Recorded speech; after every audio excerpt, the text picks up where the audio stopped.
तो हेलो साथियों, स्वागत है आप लोगों का एक बार फिर से आपके अपने YouTube channel career India industrial में। साथियों, हमेशा की तरह आज भी हम एक नए टॉपिक पर वीडियो लेकर के आए हैं, जनरली जिसका उपयोग हम इंडस्ट्री में करते हैं और इसका उपयोग हम मशीन में फिक्सर सेटिंग वगैरह में आप लोगों ने देखा होगा कि जो भी हम फिक्सर यूज़ करते हैं तो आजकल जो है बहुत ज़्यादा मात्रा में उसका यूज़ किया जाता है। तो हम आज बात करने वाले हैं वर्क सपोर्ट के बारे में। वर्क सपोर्ट क्या होता है और इससे रिलेटेड जो फिक्सर्स में हमारे कुछ एसेसरीज़ लगे होते हैं जो एक कंपोनेंट को बनाने के लिए सही क्वालिटी देने के लिए ज़रूरी होती है, उसके बारे में बात करेंगे। बेसिकली मेन मुद्दा हमारा होगा जिस पे हम बात करने वाले हैं वो वर्क सपोर्ट और जो रेस्टिंग पैड होता है उसके बारे में हम बात करेंगे। तो जैसा कि आप देख पा रहे हैं कि आज का जो हमारा टॉपिक है वो है वर्क सपोर्ट। तो सबसे पहले हम जानेंगे वर्क सपोर्ट होता क्या है और इसकी जो एप्लीकेशन है वो क्या है, यानी इसका उपयोग क्या है, इसके बारे में हम जानेंगे। क्योंकि ये बहुत ही एक ज़रूरी चीज़ें हैं, ज़रूरी इक्विपमेंट है। अगर हम मशीन शॉप डिपार्टमेंट में काम कर रहे हैं तो कंपोनेंट को सही तरीके से या हमें उच्च गुणवत्ता से युक्त अगर कोई कंपोनेंट हमें बनाना है तो इसके बारे में जानना और इसके अप्लायंसेस के बारे में हमें जानकारी होना बहुत ही ज़रूरी होता है। तो चलिए सबसे पहले हम जानते हैं वर्क सपोर्ट के बारे में। तो जैसा कि आप लोग जानते हैं वर्क सपोर्ट, ठीक है, वर्क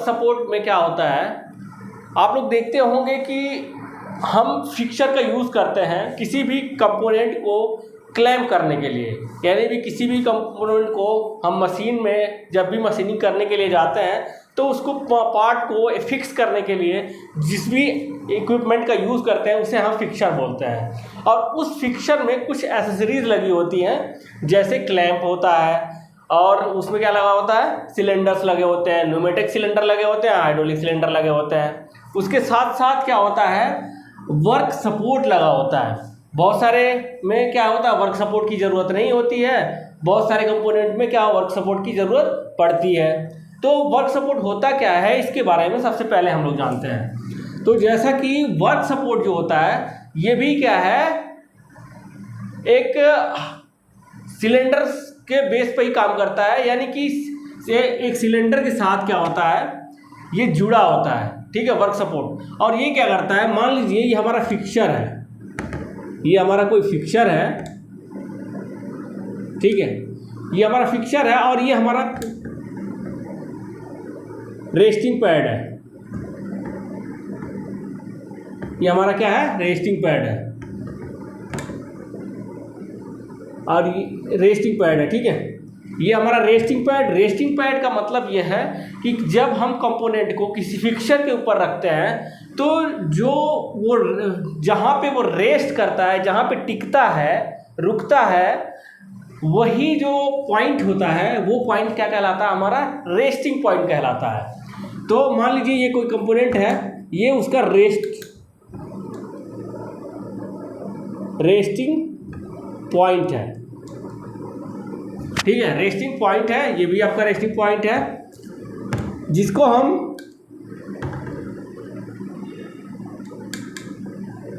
वर्क रेस्ट भी बोल सकते हैं, वर्क रेस्ट भी बोल सकते हैं। अब क्या होता है, मान लीजिए हमें कोई कंपोनेंट को क्लैंप करना है, इसके ऊपर रख करके क्लैंप करना है, ठीक है। तो हम कोई कंपोनेंट मान लीजिए यहाँ पे हमने रख दिया, ठीक है, कोई कंपोनेंट हमें बनाना है, ये कंपोनेंट हमने पकड़ के यहाँ पे रख दिया। जब इस कंपोनेंट को हमने यहाँ पकड़ के रख दिया, चूँकि आपने देखा होगा ये यहाँ से और यहाँ तक की जो डिस्टेंस है वो क्या है, ज़्यादा है।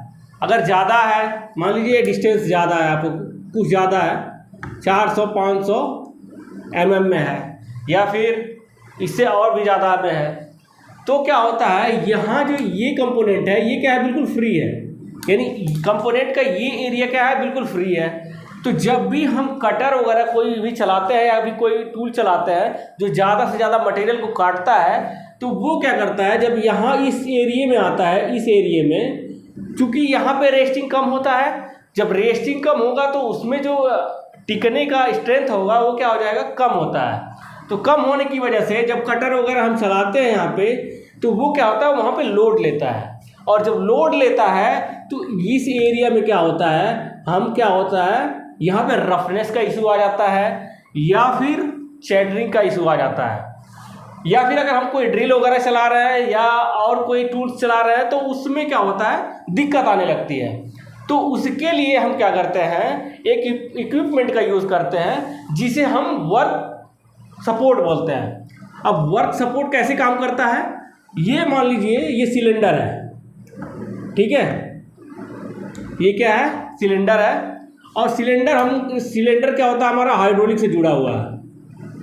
ये सिलेंडर हाइड्रोलिक पाइप है,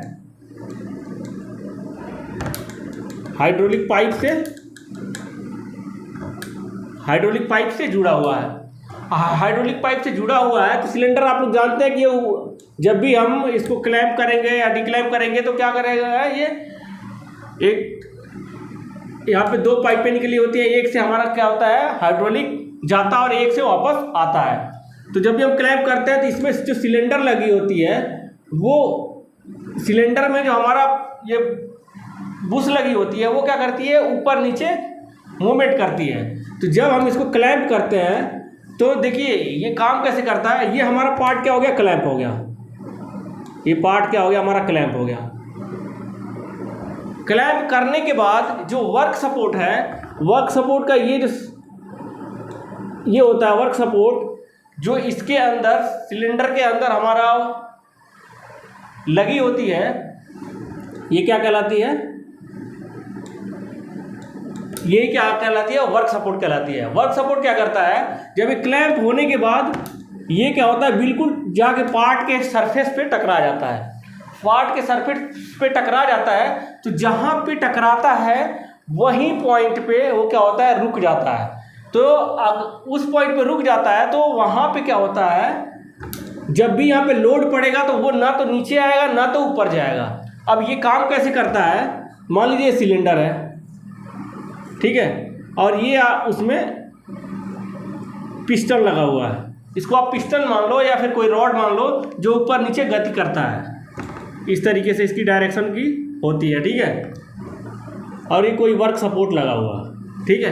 तो जैसे हमने क्लैंप किया, क्लैंप करने के बाद जब ये ऊपर ऐसे ये ऊपर जाता है, ऊपर जाने के बाद क्या होता है ना, ये जैसे ही सरफेस से टच होगा तो उसी एरिए पे जाकर के टिक जाएगा, रुक जाएगा। इससे क्या होता है, वहीं का वहीं रुक जाएगा। इसकी खासियत ये होती है, अगर आप इसको उंगली से यहाँ पे दबा देंगे ना, यहाँ पे दबा देंगे तो ये यहीं पे रुक जाएगा। इसकी मेन जो फंक्शन होती है यही होती है कि जिस भी पॉइंट पे उसको अगर टचिंग पॉइंट मिल जाएगा उसी पॉइंट पे वो रुक जाता है, और वहीं पे क्या होता है, स्ट्रेंथ क्या होता है, दे देता है, यानी कि उसको एक मजबूती दे देता है। तो वहाँ से क्या होता है, पार्ट्स ना हमारा नीचे की तरफ झुकता है ना तो हमारा ऊपर की तरफ झुकता है। इससे क्या होता है, हमारे जो पार्ट है उस पर अच्छी तरीके से स्ट्रेंथ मिल जाती है, एक सपोर्ट मिल जाता है, और हम जो भी टूल वगैरह चला रहे होते हैं वो टूल क्या होता है, हमारा बिना वाइब्रेट किए हुए या फिर पार्ट बिना वाइब्रेट किए हुए अच्छी तरीके से अच्छी फिनिशिंग के साथ हमारा पार्ट परफॉर्म हो जाता है। यानी प्रोसेस क्या होता है, परफॉर्म हो जाता है और एक अच्छी फिनिशिंग हमें मिल जाती है। इससे हमें फ़ायदा क्या होता है, इससे फ़ायदा ये होता है कि जो भी हमारे पैरामीटर्स पड़े होते हैं, चाहे वो आरपीएम हो गया या फिर फीड हो गया, उसको हम मैक्सिमाइज करके हम चला सकते हैं, ठीक है। तो इसका वर्क सपोर्ट का काम होता है क्या, पार्ट को सपोर्ट देना, ठीक है। जैसा कि मैंने आप लोगों को बताया कि पार्ट होता है, ये क्या होता है, जिस भी पॉइंट पे टच करेगा वहीं पे ऑटोमेटिक रुक जाएगा। अगर हम इसको यहाँ दाब के यहाँ पे अगर इसको उंगली से दबा दिए और क्या होता है, तो ये क्या हो जाएगा, यहीं पे रुक जाएगा, ठीक है। इसकी खासियत यही होती है। अगर ऐसा नहीं होगा तो ऐसा नहीं होने पे क्या होता है ना, और हमेशा इसमें आप लोग जानिएगा, ये वर्क सपोर्ट हमेशा क्लैंप करने के बाद क्या होता है, काम करना चाहिए। अगर अच्छी तरीके से परफॉर्मेंस लेनी है आपको किसी भी वर्क सपोर्ट का, तो ये जो काम करना चाहिए वो क्लैंप होने के बाद सपोर्ट करना चाहिए, ठीक है। नहीं तो अगर पहले सपोर्ट करेगा तो जो आपका पार्ट का लोकेशन है वो लोकेशन डिस्टर्ब हो सकता है, ठीक है। या फिर मान लीजिए अगर ये क्लैंप होने से पहले ही आपका उठ गया, ठीक है, क्लैंप होने से पहले ही उठ गया, तो ये क्या हो जाएगा, पार्ट का ये जो एरिया है जहाँ पे क्लैंप करेगा इसको ऊपर की तरफ उठा देगा। जब ऊपर की तरफ उठा देगा तो आपका मिलिंग कटर चल रहा होगा तो ये क्या हो जाएगा, ज़्यादा मटेरियल काट देगा, ठीक है। क्लैंप क्या होगा, उतना नहीं दबा पाएगा। क्लैंप अगर बाद में आएगा तो जहाँ पे ये रुका हुआ है वहीं पे दबाएगा तो ऑलरेडी यहीं पे क्लैंप हो जाएगा, तो ये क्या हो जाएगा आपका, यहाँ पे जो हो गया मिलिंग ज़्यादा हो जाएगा या फिर ड्रिलिंग कम हो जाएगा, ठीक है। तो ये क्या हो जाएगा, आपका पार्ट रिजेक्ट हो जाएगा। इस तरीके से आपको ये चीज़ जानना जरूरी है। दूसरी बात ये है कि जो रेस वर्क सपोर्ट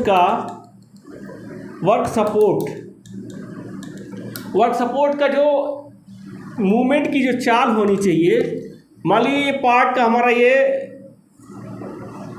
ये हमारा रेस्टिंग पैड है, रेस्टिंग पैड है और यहाँ पे हमारा ये पार्ट लगा हुआ है, तो ये जो वर्क सपोर्ट होना चाहिए इसकी चाल इस रेस्टिंग पैड से ज़्यादा होना चाहिए। इसकी चाल यानी ऊपर नीचे, ये इसकी हाइट, यानी क्लैंप करने के बाद अगर हम काम कर रहे हैं वर्क सपोर्ट, तो इसको क्लैंप करने के बाद इसके हाइट से थोड़ा ऊपर उठना चाहिए। ऊपर उठेगा तभी ये अच्छी तरीके से आपका वर्क सपोर्ट दे पाएगा। इसकी खासियत ये है। आई होप आप लोगों को ये सारी चीज़ें अच्छी तरीके से समझ में आई होगी। आप जहाँ कहीं भी वर्क कर रहे हैं इसको आप यूज़ करिए और अच्छी तरीके से इसका इस्तेमाल करना सीखिए। बहुत सारे लोग परेशान रहते हैं, उनकी चैटरिंग आ रही होती है या फिर कोई ज़्यादा मिलिंग आ रहा होता है, ज़्यादा मिलिंग हो जाता है, या फिर चैटरिंग का इशू आ रहा होता है, लाइनिंग का इशू आ रहा होता है, तो उसमें क्या होता है, बहुत बड़ी भूमिका इसका होता है। और साथ ही साथ जो क्लैंपिंग प्रेशर वगैरह होता है उसको भी हम अच्छी तरीके से हम मेंटेन करते हैं, तब जाकर के ये सारी प्रॉब्लम्स के सॉल्यूशन तक हम पहुंच पाते हैं। आई होप आज के वीडियो आप लोगों को अच्छा लगा होगा। इसी तरीके की वीडियो मैं आप लोगों के बीच लाता रहूँगा और उम्मीद करता हूँ कि आप लोग बहुत सारी चीज़ें सीख पा रहे होंगे। मिलते हैं आप लोगों से नेक्स्ट वीडियो में, तब तक के लिए जय हिंद, वंदे मातरम।